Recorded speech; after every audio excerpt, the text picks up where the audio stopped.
Assalamualaikum warahmatullahi wabarakatuh. Hari ini kita masuk ke pertemuan bahas untuk mata kuliah aplikasi biaya. Topik kita hari ini adalah sistem penentuan biaya produk berdasarkan aktivitas atau activity based costing, ya, sering disingkat dengan ABC. Baik, kita lanjutkan ya. Mengenai sistem penentuan biaya produk berdasarkan aktivitas atau ABC. Jadi, sistem penentuan biaya produk berdasarkan aktivitas ini maksudnya adalah suatu sistem yang menelusuri biaya ke aktivitas yang dilakukan untuk memproduksi produk. Dasar pemikiran dari sistemnya apa? Itu produk atau jasa perusahaan itu diperoleh melalui pelaksanaan aktivitas. Dan aktivitas tadi ini membutuhkan biaya. Jadi biasanya produk yang dihasilkan itu dihasilkan dari serangkaian aktivitas-aktivitas. Nah, setiap aktivitas yang dilakukan ini itu membutuhkan biaya. Nah, ini sebagai dasar dari aktivitas inilah makanya muncullah sistem penentuan biaya berdasarkan aktivitas. Biaya tadi ditelusur ke aktivitas dan aktivitas ditelusur ke produk berdasarkan pemakaian aktivitas dari setiap produk tadi. Nah, dalam sistem ABC ini itu ada hubungan sebab akibat ya antara cost driver atau pemicu biayanya dengan aktivitas. Jadi di sistem ini ada istilah pemicu biaya. Tentu berbeda dengan sistem penentuan biaya yang sifatnya tradisional yang sebelumnya kita bahas, yaitu pesanan dan proses. Di mana pada sistem tradisional ini produk dan volume produksi yang terkait itu merupakan penyebab timbulnya biaya. Oke. Nah, mengenai dasar alokasi biaya overhead pabriknya, jadi dalam sistem ABC ini dasar yang digunakan untuk mengalokasi biaya overhead pabriknya itu disebut sebagai pemicu atau driver. Ya. Nah, ada pemicu sumber daya, resource driver. Ada pemicu aktivitas, activity driver. Pemicu sumber daya ini maksudnya dasar yang digunakan untuk mengalokasikan biaya dari suatu sumber daya ke berbagai aktivitas yang berbeda yang menggunakan sumber daya tersebut. Nah, kalau pemicu aktivitas, activity driver ini adalah dasar yang digunakan untuk mengalokasikan biaya dari suatu aktivitas ke produknya. Kemudian ada langkah-langkah dalam pendesainer sistem ABC. Nah, di sini ada 3 langkah ya. Yang pertama, business process analysis. Yang kedua, itu activity based process costing. Ketiga, ada activity based object costing. Kita lihat langkah yang pertama, yaitu business process analysis. Pada langkah ini, nanti dilakukan identifikasi dan pemetaan berbagai aktivitas yang digunakan oleh perusahaan dalam menjalankan bisnisnya. Ya, jadi kita identifikasi dulu di suatu perusahaan itu dalam menghasilkan produknya ada aktivitas apa saja untuk menghasilkan produk tersebut. Ya. Kemudian langkah yang kedua adalah activity based process costing. Di sini dilakukan pembebanan seluruh sumber daya ke setiap aktivitas yang mengkonsumsi sumber daya tersebut ya, melalui direct pricing, driver pricing atau alokasi.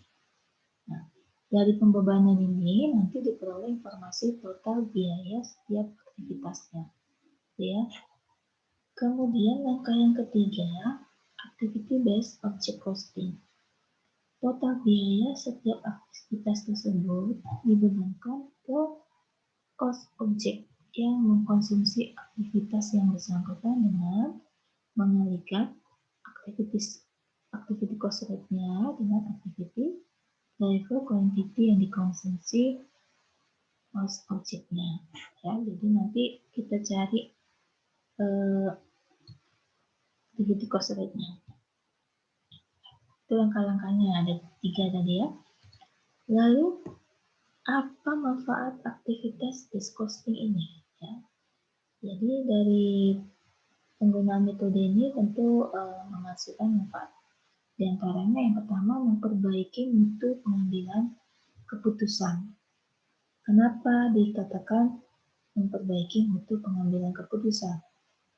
Jadi sistem ABC ini menyajikan biaya produk yang lebih akurat dan informatif yang mengarahkan pada pengambilan keputusan yang lebih baik ya. Tentang apa? Tentang penentuan harga jual, ini produknya, pasar, dan pengeluaran modalnya. Kemudian manfaat lain itu memberikan kemudahan dalam penentuan biaya refund. Sebelumnya kita ada bahas ya mengenai macam-macam biaya. Setelah ada biaya refund. Di sini memberikan informasi kepada manajemen tentang biaya relevan untuk pengambilan keputusan bisnis. Ya. Kemudian, penentuan biaya produk berdasarkan aktivitas ini ada 2 tahap dalam penentuan biaya produk. Yang pertama, identifikasi cost pool-nya atau kita lacak biaya berbagai aktivitas. Jadi kita melacak dulu biaya-biaya yang terjadi di berbagai aktivitas tersebut. Kemudian yang kedua, pembebanan biaya aktivitas berdasarkan konsumsi atau permintaan aktivitas oleh masing-masing produknya. Nah, untuk tahap 1 ya, melacak biaya berbagai aktivitas. Nah, sebelum kita masuk ke pelacakan biaya ini, kita kelompokkan dulu aktivitasnya ke dalam salah satu dari 4 kategori aktivitas yang umumnya terjadi. Yang pertama yaitu ada aktivitas tingkat unit atau sering disebut dengan unit level activity. Nah, ini maksudnya apa? Adalah aktivitas yang harus dikerjakan untuk setiap unit produk yang dihasilkan. Di sini besarnya biaya aktivitas itu tergantung pada jumlah unit produk yang dihasilkan. Atau dengan kata lain, sifatnya proporsional dengan jumlah unit produksi. Contohnya apa? Contohnya ada pemakaian jam kerja langsung, ada pemakaian bahan baku, ada inspeksi setiap unit. Ya. Sifatnya proporsional dengan jumlah unit yang dihasilkan. Pengelompokan aktivitas yang kedua ada istilahnya batch level. Batch level ini maksudnya adalah aktivitas yang dilaksanakan setiap diproduksinya sekelompok produk. Ya, jadi hitungannya bukan per unit tapi per kelompok atau batch. Biaya pada batch level ini nanti tergantung pada jumlah batch yang diproses, bukannya pada jumlah unit produksi, jumlah unit yang dijual, atau ukuran volume lain. Jadi tergantungnya pada kelompok, bukan per unit. Contohnya apa? Contohnya misalnya biaya inspeksi, sit up, penanganan bahan baku, ya. Jadi per kelompok. Nah, untuk pengelompokan aktivitas yang ketiga, ada product sustaining level. Ya, product sustaining level ini maksudnya adalah aktivitas yang berkaitan dengan produk spesifik dan biasanya dikerjakan tanpa memperhatikan berapa batch atau berapa unit yang diproduksi atau dijual. Contohnya adalah aktivitas untuk desain produk, mengiklankan produk, biaya untuk manajer, dan staf produksi. Nah, yang keempat, itu ada namanya facility level. Ini maksudnya adalah aktivitas yang diharuskan untuk mendukung proses produksi. Contohnya ada biaya pemeliharaan pabrik dan biaya depresiasi. Nah, tahap kedua, pembebanan biaya aktivitas ini, biaya aktivitas nanti dibebankan ke produk berdasarkan konsumsi atau permintaan aktivitasnya dari masing-masing produk. Nah, langkah terakhirnya nanti kita melakukan kalkulasi dan pembuanan biaya overhead pabrik setiap jenis produknya. Kemudian pendistribusian biaya overhead pabrik tersebut didasarkan atas pemakaian tarif menurut ABC System dikalikan dengan volume pemicu biayanya. Kita lihat contoh ya.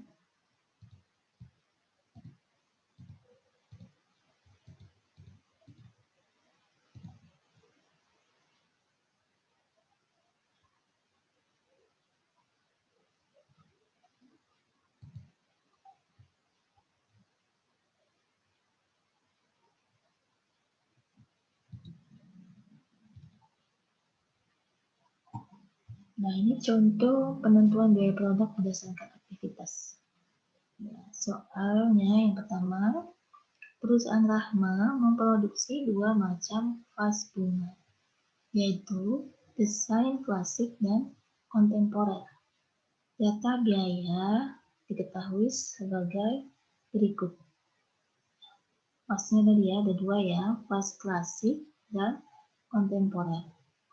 Kuantitasnya untuk vas klasik itu 200.000 unit, kontemporer 50.000 unit.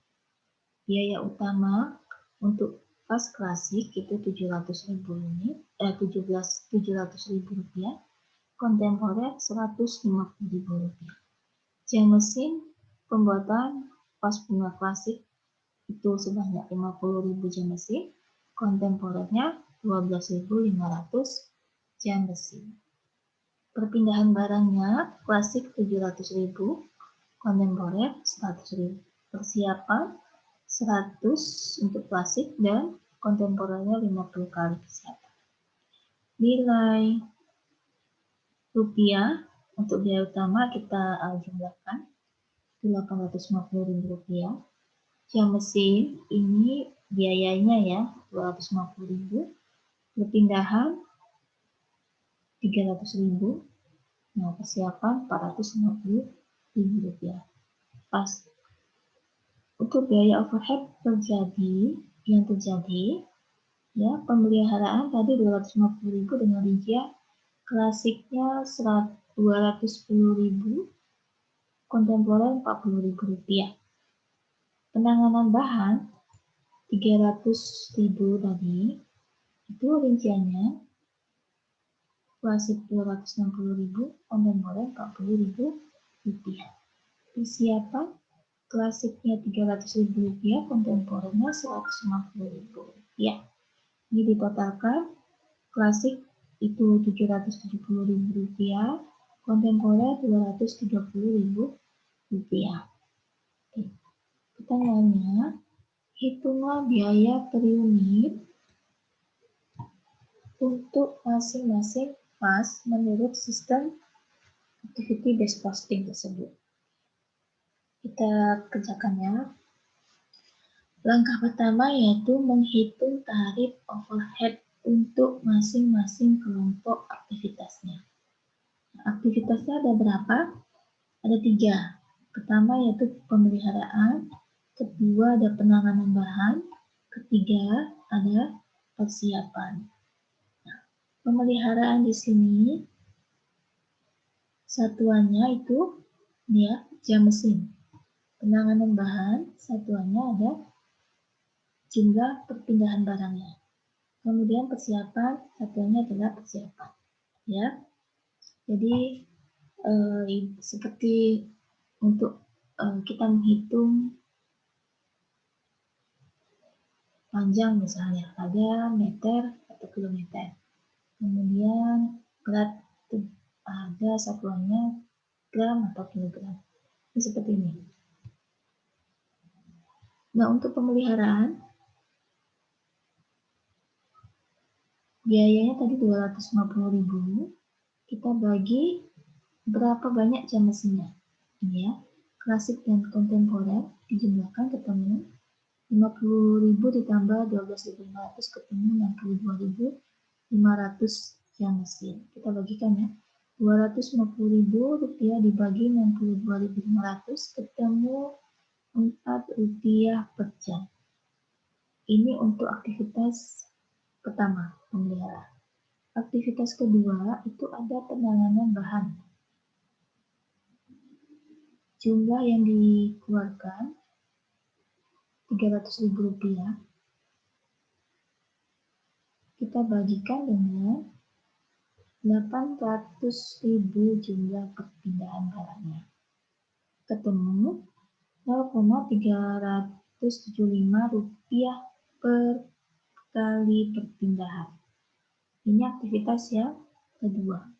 Nah, kelompok aktivitas yang ketiga itu persiapan. Nominalnya berapa? 450.000 dibagi 150 jumlah persiapan. Ketemu 3.000 rupiah per kali persiapan. Ya, itu langkah pertama sudah selesai. Ketemu tarif overhead-nya. Yang kedua, menghitung biaya overhead yang dibebankan. Jadi kita hitung biaya overhead untuk masing-masing produk yang dihasilkan. Jadi produknya ada dua, fast klasik dan fast kontemporer. Kita buat tabelnya, fast klasik dan fast kontemporer.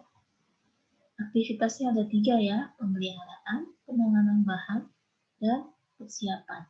Begitu juga dengan fast kontemporer, 3 aktivitas. Kemudian kita hitung berapa biaya overhead-nya untuk masing-masing aktivitas di masing-masing produk. Yang pertama, fast klasik dulu. Pemeliharaan. Tarifnya Rp4 dikali berapa konsumsi pemeliharaannya. Tadi satuannya jam mesin ya, 50.000 untuk fast klasik. Maka kita kalikan Rp4 dikali 50.000. Ketemu Rp200.000. Untuk penanganan bahan, tarifnya Rp0,375 dikali penanganan bahan klasiknya, fast klasiknya konsumsinya 700.000 kali perpindahan barang. Maka kita kalikan Rp0,375 dikali 700.000 ketemu 262.500. Untuk persiapan, tarifnya ada Rp3.000. Berapa konsumsinya? Itu ada 100 persiapan. Kita kalikan ketemu Rp300.000. Nah, setelah selesai dihitung, maka kita jumlahkan total konsumsinya di 3 aktivitas ini. Itu fast klasik ya, 200.000 ditambah 262.500 ditambah 300.000 ketemu 762.500. Kemudian fast kontemporer, begitu juga ya, 3 aktivitas ini kita cari berapa konsumsi biaya overhead-nya. Untuk pemeliharaan itu Rp4, berapa konsumsinya? 12.500 untuk fast kontemporer kita kalikan sebesar Rp50.000. Untuk aktivitas penanganan bahan, tarifnya Rp0,375. Konsumsinya ada 100 kali perpindahan, maka kita kalikan ketemu Rp37.500. Untuk persiapan, tarifnya Rp3.000 dikali 50 kali persiapan, maka ketemu Rp150.000. Setelah selesai, kita jumlahkan, ketemu Rp237.500. Tahap kedua, menghitung biaya overhead sudah selesai. Kita masuk ke tahap ketiga, yaitu menghitung biaya per unit yang dihasilkan untuk masing-masing produknya. Yang pertama, fast klasik. Nah, biaya utama diketahui tadi itu sebesar Rp700.000. Kita tambahkan biaya overhead-nya untuk fast klasik Rp762.500. Biaya utama ditambah biaya overhead, ketemu total biayanya Rp1.462.500. Berapa unit yang diproduksi? Tadi diketahui untuk fast klasik sebesar 200.000 unit. Maka biaya per unit kita peroleh, kita bagikan dengan total biaya Rp1.462.500 dibagi total unit yang diproduksi sebesar 200.000 unit. Ketemu Rp7.125 per unit untuk fast klasik. Nah, untuk fast kontemporer, biaya utamanya tadi diketahui Rp150.000. Kemudian biaya overhead-nya ketemu Rp237.500. Kita jumlahkan. Kita bagi dengan unit yang diproduksi yaitu sebesar 50.000 unit. Maka biaya per unitnya Rp387.500 dibagi 50.000 unit ketemu Rp7,75 untuk fast kontemporer per unitnya. Ya. Sampai di sini penjelasan saya mengenai materi kita hari ini, yaitu sistem penentuan